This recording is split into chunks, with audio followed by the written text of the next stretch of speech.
नमस्कार. आजच्या भागामध्ये आपण बघूया. इथे कांचनने आता अरुंधतीला मंगळागौरीच्या पूजेसाठी आणि खेळासाठी आमंत्रित केलेलं नसतं. ती तिला बोलवण्यासाठी आता नकार देत असते. तेव्हा अनघा म्हणते की आजी, आम्हाला सगळ्यांना असं वाटते की तुम्ही ताईला इथे बोलवायला हवं. तेव्हा आरोही म्हणत असते आणि आजी, माझी लग्नानंतरची पहिली मंगळागौर आहे. पण इथे जर आई नसतील ना, तर मला माझी मंगळागौर मग नाही करायची आहे. तुम्ही एक काम करा आजी, तुम्ही अनघाताई आणि संजनाताई यांची मंगळागौर करा. तेव्हा इथे आता अनघासुद्धा म्हणत असते की ठीक आहे, जर इथे ताई नसेल ना, तर मलासुद्धा माझी मंगळागौर करायची नाही आहे. आजी तुम्ही एक काम करा, तुम्ही संजनाताईंची मंगळागौर करा, आमची काहीच हरकत नाही आहे. पण जर इथे ताई नसेल, तर मला आणि आरोहीला आम्हाला दोघींनाही मंगळागौर करायची अजिबातच इच्छा नाही आहे. तेव्हा इथे आता कांचन म्हणत असते, काय गं तुम्हाला दोघींना खूपच जास्त पुळका आहे त्या अरुंधतीचा. तुम्ही दोघीजणी मला नडताय का? मी तिला इथे बोलवत नाही आहे म्हणून.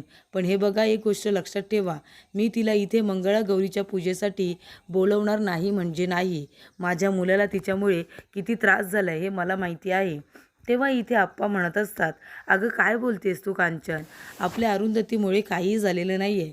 जे काही त्रास झाला ना अनिरुद्धला, तो त्याच्या स्वतःमुळे झालेला आहे. जरा काही झालं की सगळ्याचं खापर अरुंधतीवरती फोडून मोकळं व्हायचं. तेव्हा इथे आप्पा म्हणत असतात आणि इथे तिच्या सुरांची जर इच्छा आहे की तिथे अरुंधतीला बोलवायला हवं आहे, तर तू का बोलवत नाही आहेस? बोलव ना तिलासुद्धा. उगाचच तू अरुंधतीविषयी मनामध्ये अडी धरून ठेवली आहेस. तेव्हा कांचन म्हणत असते, मी काही तिच्याविषयी मनामध्ये अडी वगैरे धरलेली नाही आहे. जे काही बोलते ते सगळं खरं बोलते. तिच्यामुळे माझ्या अनिरुद्धला किती त्रास झाला आहे हे काही मी विसरलेलं नाही आहे. तेव्हा आप्पा म्हणत असतात, अगं कांचन, किती वेळा सांगू तुला, अरुंधतीला काहीही बोलू नकोस, तिच्यामुळे काहीही झालेलं नाही आहे. तेव्हा इथे कांचन म्हणते, हे बघा, हा मंगळागौरीचा कार्यक्रम आहे, हा बायकांचा कार्यक्रम असतो. याच्यामध्ये तुम्ही काहीही बोलू नका. माझ्या कार्यक्रमामध्ये मी कुणाला बोलवायचं आणि कुणाला नाही हे माझं मी ठरवणार. तेव्हा इथे आप्पा म्हणत असतात, बरोबर आहे, मंगळागौरीचा कार्यक्रम आहे आणि मध्ये मला काही बोलायचं सुद्धा नाही. पण एक गोष्ट सांग कांचन, आता इथे संजना आणि आरोहीची सुद्धा तू मंगळागौर करणार आहेस आणि तू अरुंधतीला बोलावलं नाहीस म्हणून इथे सोसायटीतल्या बायका तुलाच 10 प्रश्न विचारतील ना. आणि एक गोष्ट लक्षात ठेव, आता ती स्पर्धा जिंकले की नाही अरुंधती, त्याच्यामुळे सगळेजण आता तिचं कौतुक करायला इथे येतील. आणि जर तू अरुंधतीला बोलावलं नाहीस ना, तर सगळ्या बायका तुलाच विचारतील की काय झालं कांचन, तुम्ही का नाही बोलवलं अरुंधतीला? मग काय उत्तर देणार आहेस तू? तेव्हा इथे कांचन गप्पच बसते. तेव्हा आप्पा म्हणत असतात की जेव्हा अरुंधती स्पर्धा जिंकली तेव्हा तिने सगळं श्रेय आपल्या दोघांना दिलं, आपलं भरभरून कौतुक केलं आणि मग लोक म्हणतील की जिने तुम्हाला सगळं श्रेय दिलं तिलाच तुम्ही इथे बोलावलं नाही. आणि सगळ्यांना माहिती आहे की संजना ही स्पर्धा हरलेली आहे, त्याच्यामुळे सगळेजण मग तिच्याविषयी बोलतील. तुला ते चालणार आहे का? तेव्हा इथे अनघा म्हणते, नाहीतर काय आई, बघा तुम्ही, ताई एवढी मोठी स्पर्धा जिंकले, सोसायटीतल्या बायका येतील ना, तेव्हा सगळ्या तुमचंच कौतुक करतील, कारण ताईने सगळं श्रेय तुम्हाला दिलं आहे. तेव्हा ताई एवढी सुगरण कुणाच्या हाताखाली झाली, तर तुमच्या हाताखाली झाली, असंच लोक म्हणतील ना. तेव्हा आरोही म्हणते, अनघाताई, तू बरोबर बोलतेस, पण आता शेवटीला आजींचा निर्णय तो शेवटचा निर्णय असेल ना, कारण आपल्या घरामध्ये आजी जो निर्णय घेतात तोच आपण सगळेजण ऐकतो. तर आता त्यांना नाही बोलवायचं आईंना, तर मग राहू दे. तेव्हा कांचन म्हणत असते, ठीक आहे, मग तुम्ही सगळेजणच आता बोलताय की अरुंधतीला बोलवायचं, तर बोलूया ना. नाहीतरी आपण घरामध्ये सगळेजण एकत्र मिळूनच तर निर्णय घेतो. तुमची इच्छा असेल तर बोला अरुंधतीला. तेव्हा इथे लगेचच अनघा अरुंधतीला बोलवायला जाते. तेव्हा इथे लगेच संजना म्हणते, आई तुम्ही कशाला बोलवताय त्या अरुंधतीला? तुम्ही नाही म्हणालेत ना. तेव्हा इथे कांचन म्हणते, तू तर गप्पच बस. अगं त्या स्पर्धेमध्ये तू काय दिवा लावलायस हे तुला तरी माहिती आहे ना.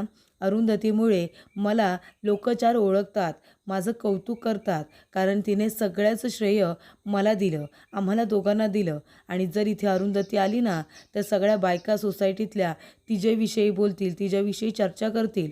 आणि जर इथे अरुंधती आली नाही, फक्त जर तू एकटी असशील ना, तर सगळ्या बायका फक्त तुझ्याविषयी बोलतील. तुला कळतंय का? आणि मग सगळ्या बायका मलासुद्धा म्हणतील, काय हो कांचनताई, त्या अरुंधतीला या संजनाने एवढा त्रास दिला, तरीसुद्धा तुम्ही तिची मंगळागौर करताय आणि अरुंधतीला साधं इथे बोलावलंसुद्धा नाही असेच सगळेजण म्हणतील ना. तर इथे आता आप्पांमुळे आता कांचन तयार झालेली असते अरुंधतीला बोलवायला. त्यानंतर आप्पा म्हणतात की चला आता तुमच्या बायकांचा कार्यक्रम सुरू होणार आहे, मी जातो आता कुठेतरी बसायला. तेव्हा इथे कांचन म्हणते, अहो कुठेतरी म्हणजे कुठेतरी जाऊ नका. तेव्हा आप्पा म्हणतात, मला कळत नाही का गं. तर इथे आता सगळ्या बायका सोसायटीमधल्या आलेल्या असतात. तेव्हा कांचन म्हणते, मगापासून तुमचीच वाट बघतोय. तेव्हा त्या म्हणत असतात की दुसऱ्या काकूंकडे सुद्धा बोलावणं होतं ना, आम्ही तिथे गेलो होतो.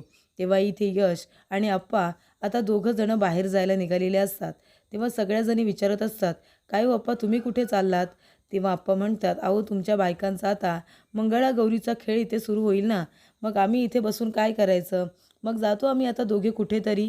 तेव्हा इथे अरुंधती म्हणत असते की आप्पा पावसा पाण्याचे दिवस आहेत, अहो तुम्ही कुठेतरी कशाला जाताय, समोरच्या घरामध्ये जाऊन बसा बरं. तेव्हा इथे आता यश म्हणत असतो की आजी अगं कशाला जायचं ना समोरच्या घरामध्ये, त्यापेक्षा आम्ही इथेच बसू का आपल्या घरामध्ये, तुमचे फोटोज वगैरे काढायला, मी तुमचे छान फोटोज काढतो. तेव्हा इथे आता अनघा म्हणत असते की आजी असं काहीही नाही आहे, यशला आहे ना स्वतःच्या बायकोला आता सोडवत नाही आहे, म्हणून त्याला इथे थांबायचं आहे. तेव्हा यश म्हणत असतो, अगं वहिनीसाहेब असं काय बोलतेस तू, बघ तू किती सुंदर दिसतेस, मग तुझे फोटोज वगैरे काढायला नको का. तेव्हा इथे लगेचच ईशा म्हणते की आमच्याकडे आमचे मोबाईल आहेत, आम्हाला जर फोटोज काढायचे असतील ना तर आमचे आम्ही काढू, तू गेलास तरी चालेल, जा बरं. तेव्हा इथे यश म्हणतो, हे काय, याला काय अर्थ आहे, माझ्या बायकोची सुद्धा मंगळागौर आहे ना, मी इथेच थांबायला हवं. तेव्हा कांचन म्हणते, यश इथे थांबायची अजिबात गरज नाही आहे, बायकांचा कार्यक्रम आहे ना. तेव्हा आप्पा येतात आणि यशचा कान पकडून त्याला घेऊन जातात आणि म्हणतात, अरे बाबा चल, नाहीतर सगळ्या बायका आपल्याला बाहेर काढतील. तेव्हा आता यश आणि आप्पा निघून गेलेले असतात. त्यानंतर आता आलेल्या सगळ्या बायका आल्यापासून उभ्या राहिलेल्या असतात. विशाखा म्हणते, अगं आई आता काय बोलतच बसणार आहेस की त्यांना सुद्धा बसायला सांगणार आहेस. तेव्हा अरुंधती उठते आणि सगळ्यांना आदराने बसायला सांगते. तेव्हा इथे आता कांचन सगळ्यांची ओळख करून देत असते. तर इथे यशची बायको आरोही, अनघा आणि संजना यांची ओळख करून दिली जाते. तेव्हा आलेल्या बायका म्हणत असतात, अहो कांचनताई संजनासारखी कारस्थानी बाई आम्ही या उभ्या आयुष्यात बघितली नाही, किती कारस्थानी आहे ती. तेव्हा इथे बायका म्हणतात, नाहीतर काय, तिने त्या कार्यक्रमामध्ये स्पर्धेमध्ये किती त्रास दिला अरुंधतीला, अरुंधती तरीसुद्धा हार मानली नाही, तिने ही स्पर्धा जिंकून दाखवली. अरुंधती तुला माहिती आहे का, हा कार्यक्रम आम्ही फक्त तुझ्यासाठी बघायचो, अगं किती जिद्दीने तू उभी राहिली होतीस. ह्या कारस्थानी बाईने संजनाने तुला किती हरवण्याचा आणि त्रास देण्याचा प्रयत्न केला, पण शेवटीला तूच जिंकलीस. आम्हाला तुझा खूप अभिमान वाटतो आणि कौतुकसुद्धा. तेव्हा इथे संजना म्हणत असते, हे बघा तुम्ही आमच्या घरामध्ये आलाय आणि जर तुम्हाला नीट बोलायचं नसेल ना तर तुम्ही गेलात तरी चालेल, आम्ही काही तुम्हाला बोलवायला आलो नव्हतो, तो बघा दरवाजा उघडाय, तुम्ही गेलात तरी चालेल. तेव्हा बायका म्हणतात, काय कांचनताई इथे काय अपमान करून घेण्यासाठी बोलावलं का आम्हाला. तेव्हा कांचन म्हणते, हे संजना तुला कळत नाही का गं कसं बोलायचं ते, त्यांचा अपमान करतेस का, घरी आलेल्या पाहुण्यांना असं कोणी बोलतं का. जाऊ द्या हो, फटकळ स्वभावाची आहे ती, मनात तसं काही नसतं, शपथ फक्त बोलून जाते.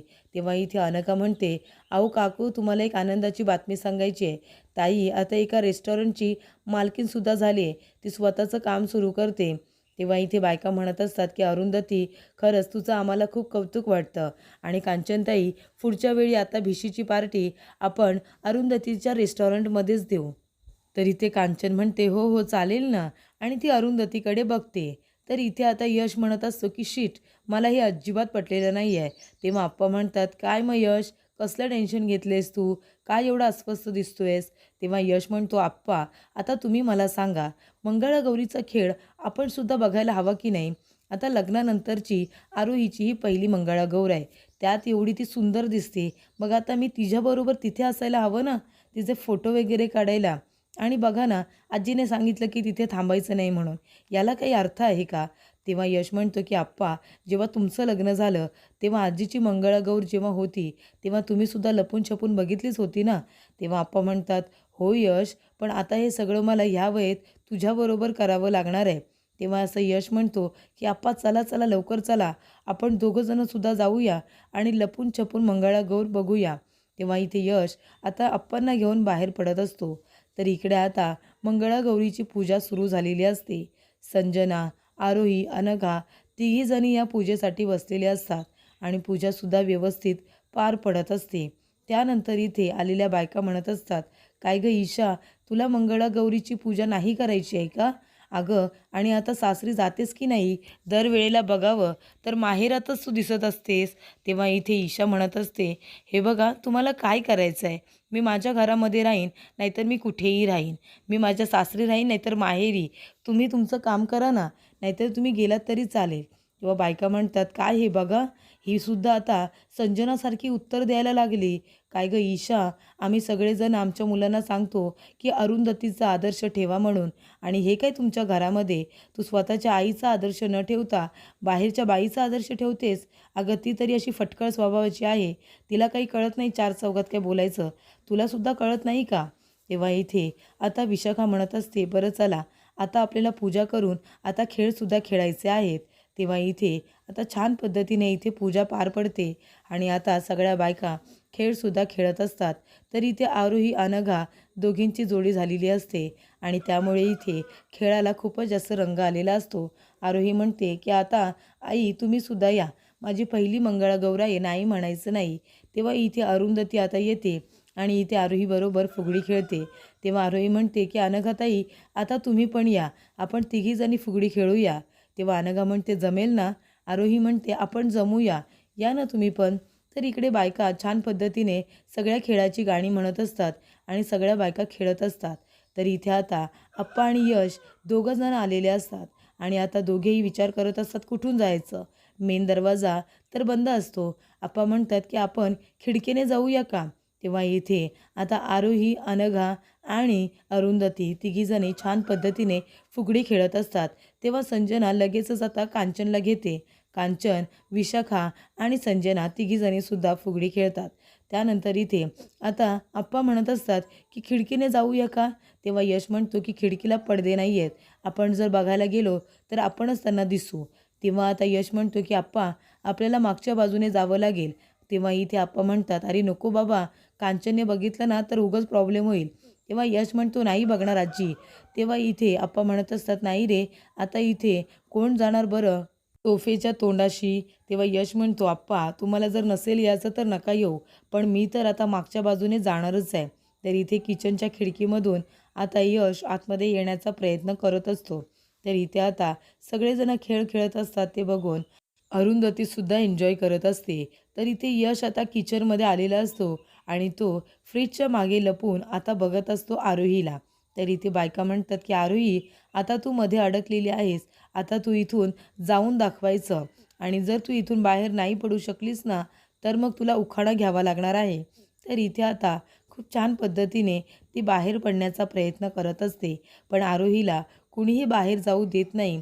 तेव्हा ती इथे खेळ खेळत असताना आता पुन्हा एकदा प्रयत्न करते, पण बायका काही तिला जाऊ देत नाही आणि आता आरोहीला पकडतात. तेव्हा इथे आता आरोहीला बायका म्हणतात की "आता उखाणा घ्यावा लागेल." तर इथे यश लपून-छपून खेळ बघत असतो आणि त्याच्या आरोहीलासुद्धा बघत असतो. तेव्हा इथे आरोही मंगळागौरीच्या खेळामध्ये खूपच सुंदर दिसत असते. तर इथे आरोही हारल्यामुळे आता ती खूप छान असा उखाणासुद्धा घेते आणि जेव्हा उखाणा घेत असताना ती यशचं नाव त्याच्यामध्ये घेते, तेव्हा यशला खूपच जास्त आनंद होतो. तर इकडे आता आपल्या सुनेचं कौतुक बघून इथे अरुंधतीसुद्धा खूप जास्त खुश असते. तर इथे आता एवढा छान उखाणा घेतलेला असतो, सगळेजण कौतुक करतात. तर यशसुद्धा खूप जास्त खुश झालेला असतो. त्याला आनंद होत असतो की आरोहीने त्याचं नाव उखाण्यामध्ये घेतलेलं आहे. तर पुढील भागामध्ये आपण बघूया. इथे अरुंधती म्हणत असते की "आप्पा, मी माझ्या आयुष्याची नवीन सुरुवात करते." आप्पा म्हणतात की "नवीन सुरुवात म्हणजे काय?" तेव्हा अरुंधती म्हणत असते की "मी एक रेस्टॉरंट चालवायला घेतलेला आहे." तेव्हा इथे आप्पांचा आशीर्वाद घेते, कांचनचा आशीर्वाद घेते आणि म्हणते, "मला आशीर्वाद द्या." तेव्हा इथे आप्पा तिला भरभरून आशीर्वाद देतात. पण कांचन मात्र इथे अरुंधतीला आशीर्वाद द्यायला आता मागे पुढे करत असते. तर आता एवढी मोठी न्यूज ऐकल्यानंतर संजना खूपच जास्त चिडलेली असते. संजना म्हणते की "अनिरुद्ध, मी अरुंधतीला मोठी होऊ देणार नाही, सक्सेसफुल होऊ देणार नाही." तेव्हा इथे ती काय आता रेस्टॉरंटची मालकीण असणार आहे का?